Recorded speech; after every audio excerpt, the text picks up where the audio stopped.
illuminating power that you have. But we are excited to end it with Ana Valdez, who is going to really give us some numbers and really give us some figures to why we shouldn't feel imposter syndrome in the United States. So yes.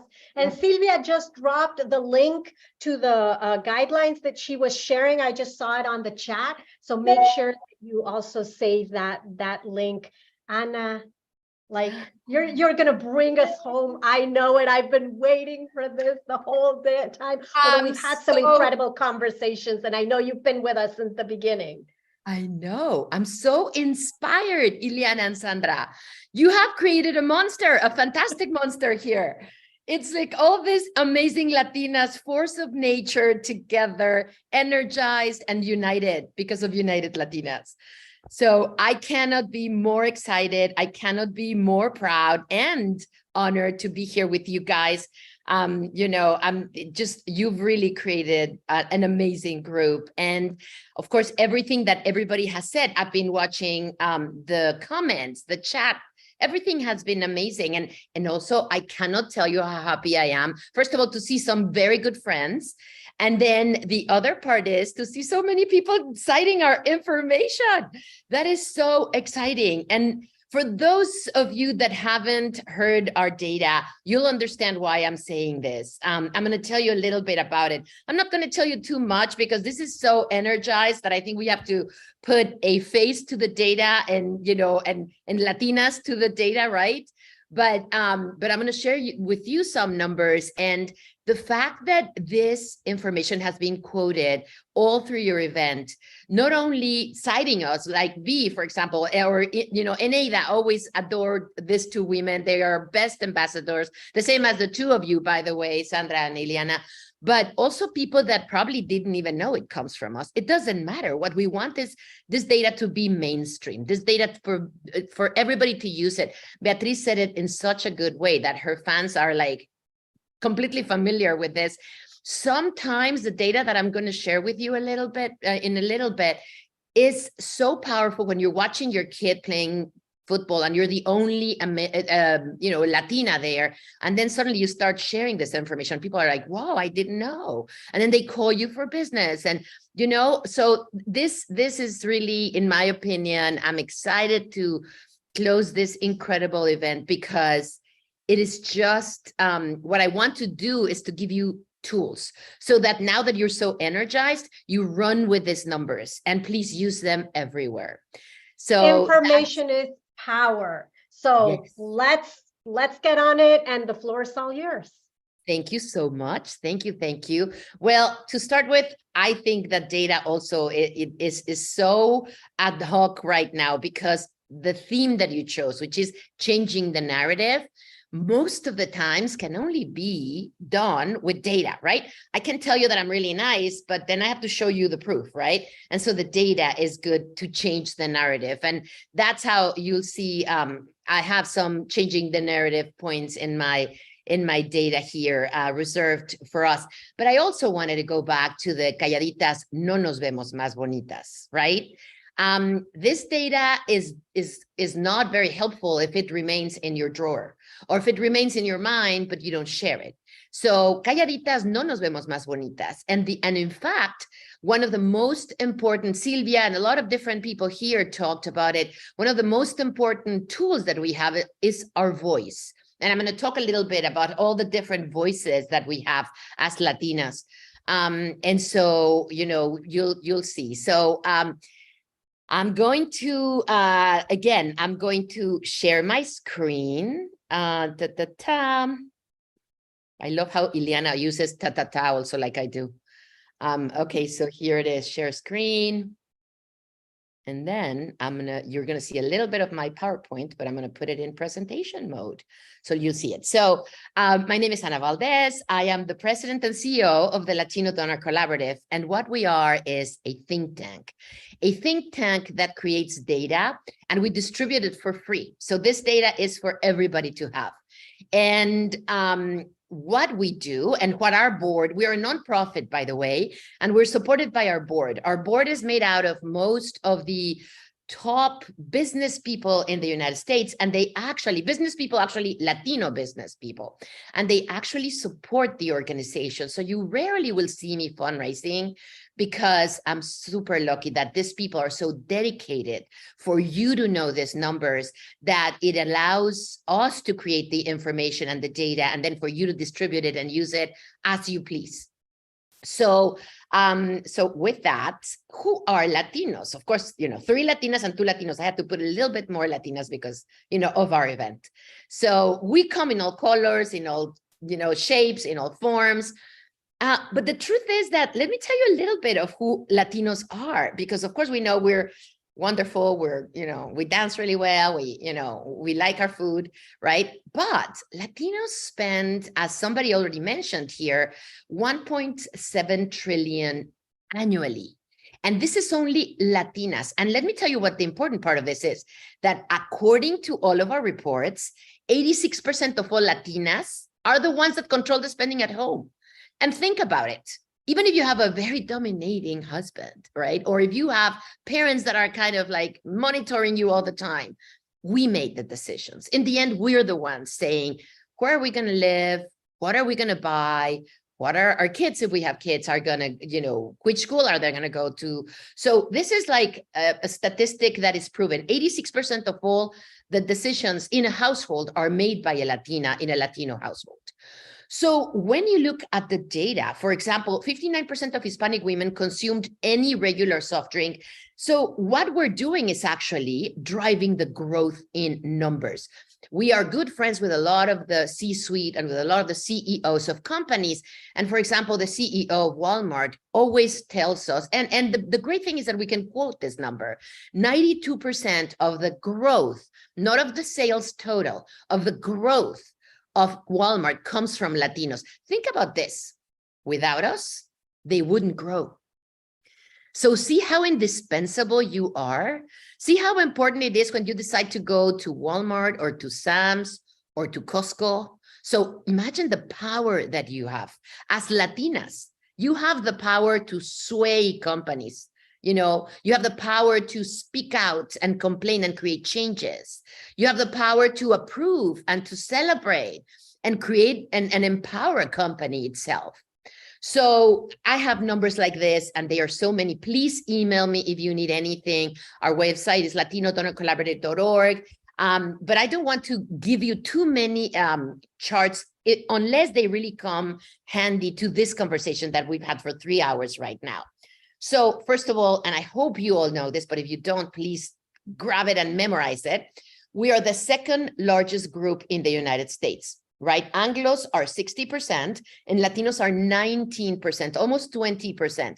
The important part of this is not only what we are today, but imagine how we're growing. So I don't know if you know this, but Latinos are the youngest community of all, even compared to anybody else. So the average age of a Latino, well, if you had 1 to 100, the number that is more populated in the Latino community is 11 years old. The same number for the Anglo community is 69. So our kids, we Latinas create kids, we Latinas create all this youth, and our kids today, 30% of all the new births in the United States are Latinos. And we as Latinas are actually giving birth to them and we're raising them. So imagine how much more powerful you have as Latinas, whether you have kids or not, because as Latinas, you have, I'm sure, nephews and nieces, even if you don't have kids, right?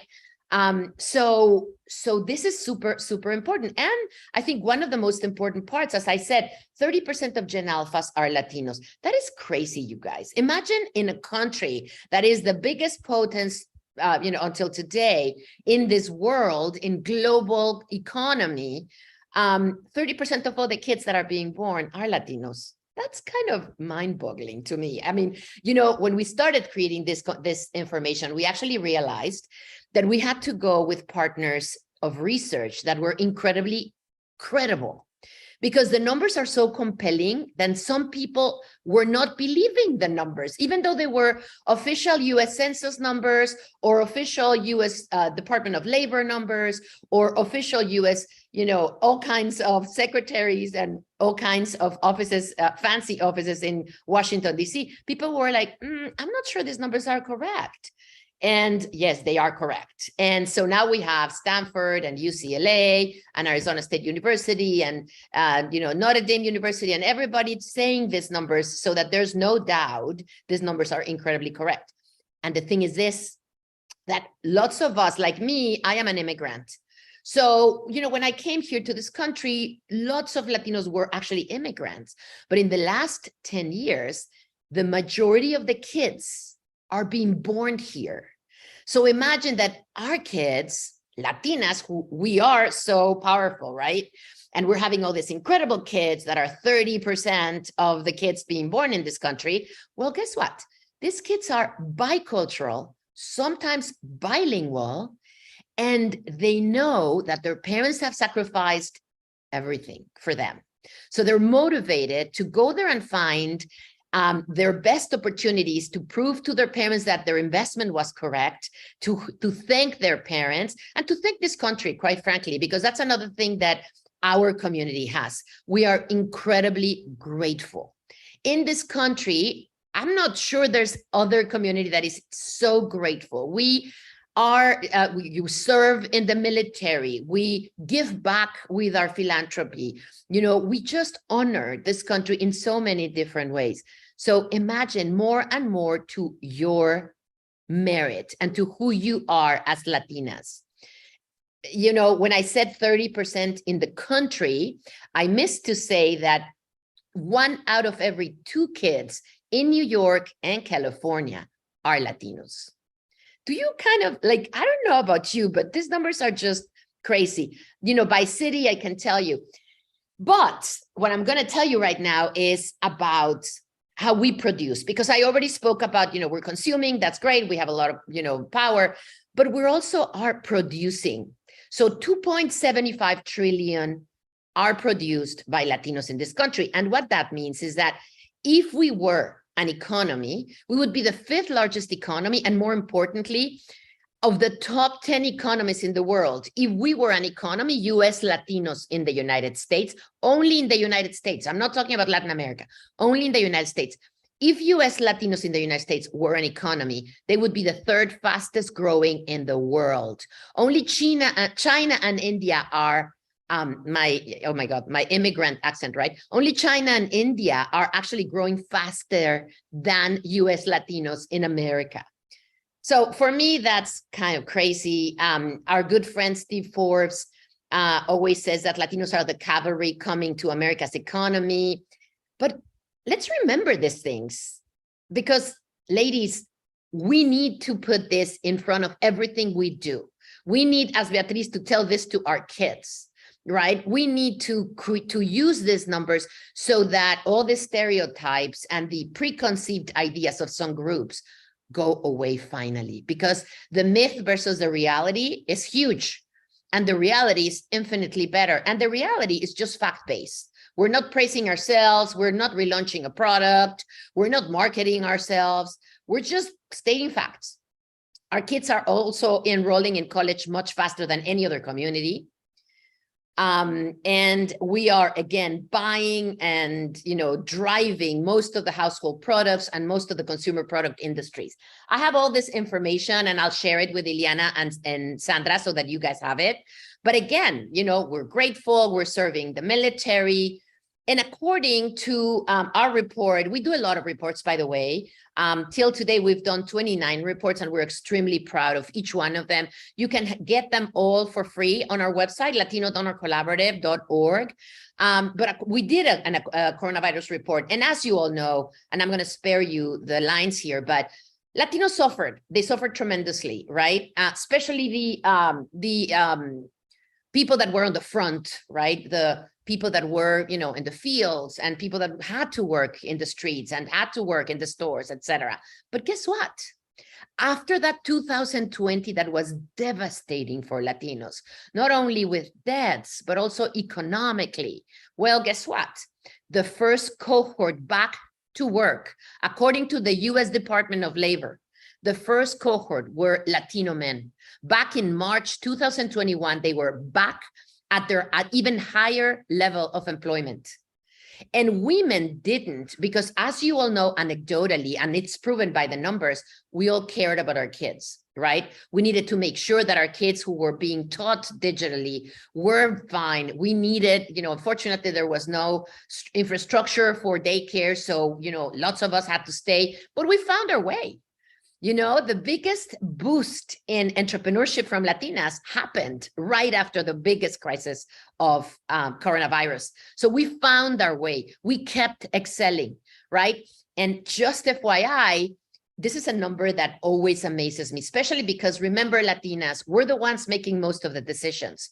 So while, of course, some of our Latinos were struggling, there was 80% of the rest of us Latinos that were lucky to have some savings or were having access to capital and actually took advantage of that. And 9 million today, 9 million Latinos have their own homes, and 700,000 of them were bought in at the most critical time during the pandemic. So Latinos and Latinas were actually taking advantage, not advantage, they were actually, yes, in Spanish you say, no es aprovechándose, es tomando la ventaja, right, of this opportunity in the market. So just FYI, the Urban Institute, which is not us, projects that between 2020 and 2040, 70% of the net new home ownership in the United States will come from Hispanics. Remember, we're only 19%. Well, will be 70% of the people buying new homes. So who are Latinos? I mean, honestly, who are Latinos? Latinos are the new mainstream economy in America. We are driving the economy. And why are these numbers important to change the narrative and to the event today? Because you have to internalize these numbers. You have to make sure that everybody hears them from you, because this cohort is already bringing a lot of wealth to companies, but and to these companies, for example, we have, as I said, we have really good relationships with CEOs, and some of them kill for our community, and they have a lot of budget going to us, but some of them don't, you guys.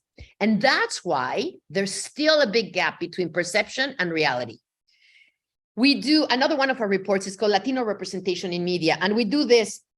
We're very lucky to partner with Nielsen, who of course has so much, wealth of information. And one of the things that Nielsen tells us is that, media has changed a lot. First of all, media is creating the images. People that have never met a Latino, for example, in Middle America, they think that Latinos are narcos or they are gang members because of what they see on TV, right? So media has a lot to do with the stereotyping. And unfortunately, we in media are lagging behind. In the last 5 years, there's been a lot of growth for other communities in media. We are extremely happy for the African-American community. We're extremely proud for the Asian-American community. They are now even overrepresented in media, which is fantastic. But guess what? The sad news of this graphic from Nielsen is that we are underrepresented 71%. So if I actually, our past speaker was asking, I want you to put on the chat, if you've seen a great role in shows or in movies that you're proud of in the last 5 years. And and I know which ones you're gonna say, and unfortunately, it's only 2 or 3 or 4. On the other hand, every other community has amazing role models. And let me tell you what, as everybody has been saying in this talk, we are a great business. When you put Latinos on shows, they do amazing, right? You have, Jane the Virgin and Magnum PI and Selena and the Diary of Future President and Coco. And of course, recently, Lincoln Lawyer and Wednesday and The Father of the Bride. But unfortunately, they're very few. And we don't understand it. The only explanation we can actually have is that they don't care. Media is just blocked. They haven't allowed us to tell our stories. The very few stories are limited. And again, as I said, the very few stories are great. So we don't understand what they're not doing. You have to have your voice, and we have to have voice so that we can change that, because the perception and the reality won't change. The narrative won't be restored until we actually have good role modeling in media. So I have 6 call to actions for you. The first one is shift your own reasoning. Why? And let me tell you why, because that happened to me also. We are amazing. Latinos are amazing. And not only the people that are speaking in this event, and not only the people that are the audience in this event, the community overall is amazing. It's not true that we mostly are using, all kinds of help from the government. And it's not true that we are always struggling. According to the US Census, 15% of Latinos live in poverty. But what about the other 85%? Do you ever hear anybody talking about them? Because they should be talked about, because they're driving the economy.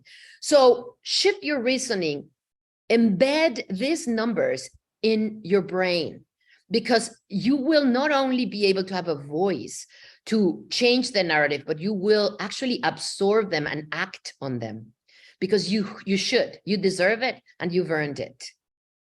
So shift your own mindset, please, first.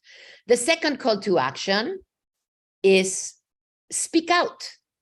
You literally will help to change this blind spot that Latinos are if you tell this to your kids, if you tell this to your boss, to your employees, to your clients, to everybody. So speak out.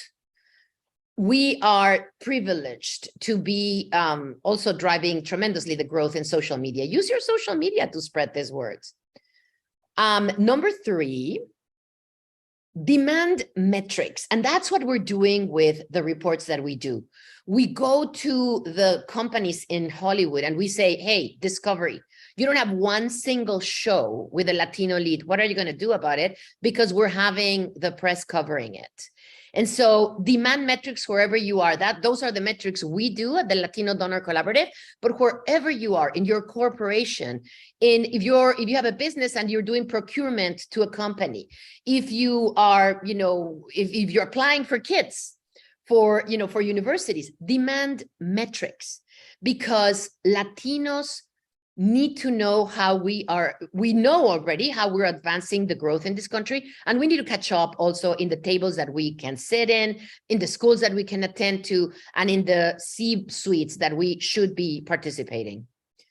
Again, numbers by Nielsen that tell us the metrics. And again, metrics are so important. The other one is, think about you as a consumer every time you go to the store. The example that I told you about Walmart's growth coming 92% from Latinos. When you're choosing brands, think about the ones that you've seen advertised and who actually portrays people that look like you well, right? So I'm going to give you an example, a bad example, but Baby Gap they just did not. And we actually had meetings with their advertising agencies. They just did not have Latino babies. They had all kinds of colors of babies, but they didn't. And you now know where Baby Gap is, right? When we Latinos, and this is another report that we did with Nielsen, when we Latinos see ourselves in programming, in advertising, in interviews, in the news, we consume more of that product. Well, use it. Use it so that we send messages and people start including us more there. So again, develop a solid identity as a consumer, because and I sound like I'm giving you a lecture. I don't want to give you a lecture. I just get super excited. Forgive me. I think Ileana and Sandra know that I get so passionate about this, but it's in any way a lecture. It's just tools. And I hope that you take it as that, because we're so proud of our numbers and we're so proud of our community that we just wanted to shine. I always say, I'm not showing off. I'm just stating facts. So number 5 is something that everybody has, spoken about, which is support Latinas, right? Latinas being recruited, Latinas being promoted, and Latinas being retained. also, right? When somebody has a problem at a corporation, come by. I mean, ask for, how can you write a letter, or how can you help, et cetera, et cetera. And then last but not least, and this is how I'm going to close, is use the power of your voice. And it kind of summarizes everything that I just said, which is, your voice, what you speak, right? What you talk, when you speak out, that's what I wanted to say. When you actually raise your hand, instead of staying quiet, raise your hand. Calladita no te ves más bonita. We cannot emphasize it enough. Another kind of voice is your vote. And I'm not in any way being political, but when we complain about what the government is doing, and we didn't vote, that's not a good thing. Like, our vote matters. Some of us come from countries where probably our vote didn't matter before. But in the United States, this vote matters. So use your vote. That's your best political voice. And then finally, use the power of your purse. Support brands that are good to you. Support brands that you feel proud when they actually come out with new products, when you feel like they're listening to you, when you feel like there was a department of research behind saying, hey, Latinas are buying 20% of the diapers. Let's target them. Support those people, right? I think about Jessica Alba, who always, she's very proud of who she is. She's a Latina, and she always comes up with some kind of like, oh, my brown baby is so-and-so. I support Jen, not only because she's a Latina, but because every time I think about diapers, I think about her talking about her brown babies with her diapers. So all in all, the big call to action is use the power of your voice.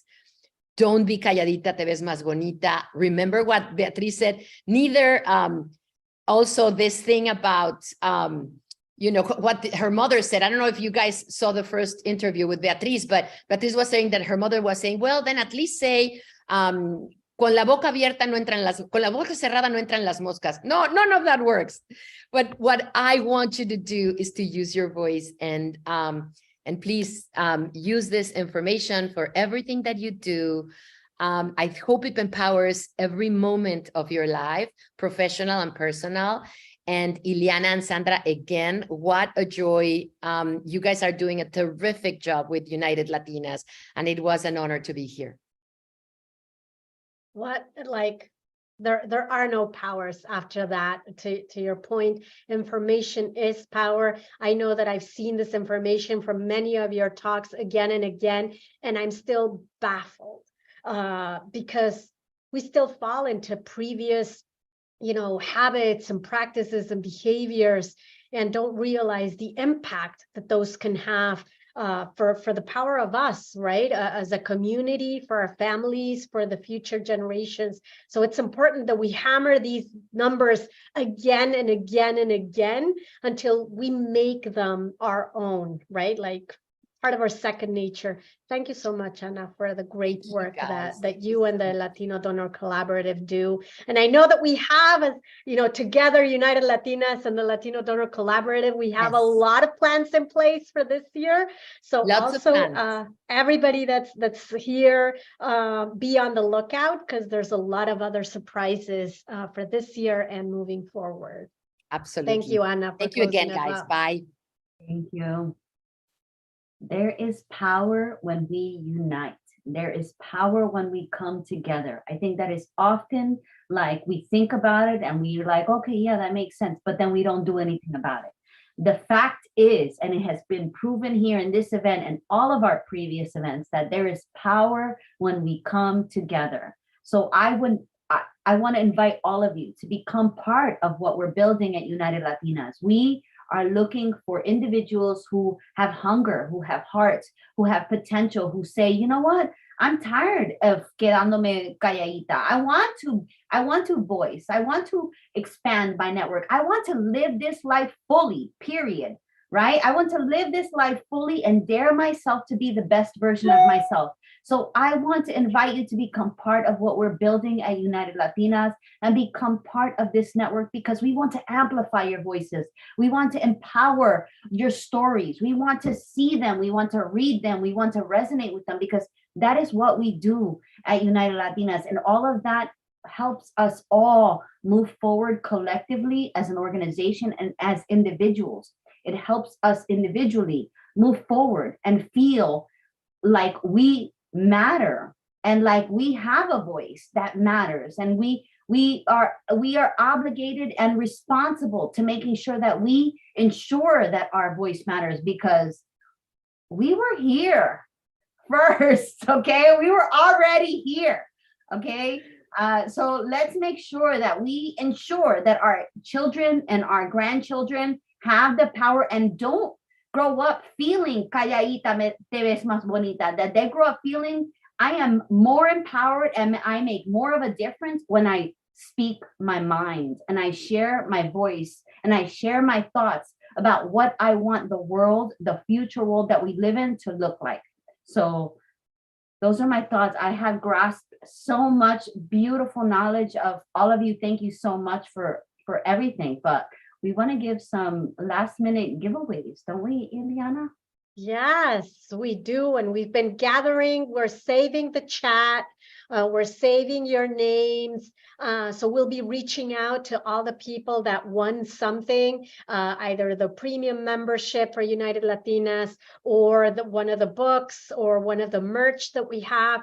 Check us out on our website so that you are, become a member of this incredible community and keep track of all the different events that we have coming up. We have our Tuesday leadership meeting. Everybody's invited to that, where we are going to network. We're going to continue to see how we help each other out. You'll find out more about how we can help you and hear what you need from us, right? This is a platform for you to rise in any way, in any form.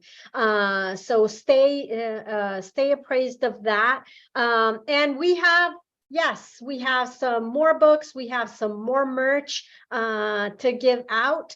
So remember, before you leave, to drop your name, to drop your LinkedIn if you haven't already done so. I don't know if you can save your chat, because I've been seeing some comments there about people asking if you can save the chat. If you cannot save the chat, don't worry, we will save the chat. And then if you join our Slack, we will put the chat saved in our Slack. That's open again to everybody. So join our Slack and you'll be able to see the chat there, so that you can then connect also with each other if you haven't had the time, because I know that it's been a lot today. So do we have also the link for people to join our the Slack? There you go. Yeah. There we go. So make sure that you join our Slack. If you are not able to do that today, send us a message through our website, or connect with us on our LinkedIn, on our Facebook, on our Instagram, on our Twitter pages. Send us a message through there. We're always monitoring them. Send us smoke signals, whatever. You'll be able to find us somewhere. Connect with Sandra, connect with me, and we'll make sure that we help you out in whatever way we can, because that's what this community is all about, to help each other. Sandra, it's a wrap. Oh my gosh, guys, we launched a book this month. If you have not purchased our book, Extraordinary Latinas, many of the speakers that have been in this conference has been part of our book. Oops, the thing can't show us, but it's Extraordinary Latinas book. Maybe if I go back here.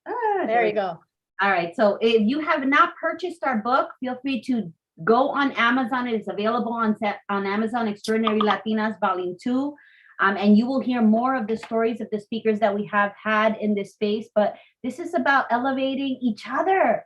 This United Latinas, I feel so like in gratitude, of all of you that have shared your voices and shared your hearts and has said, you know what, this is a mission that is important.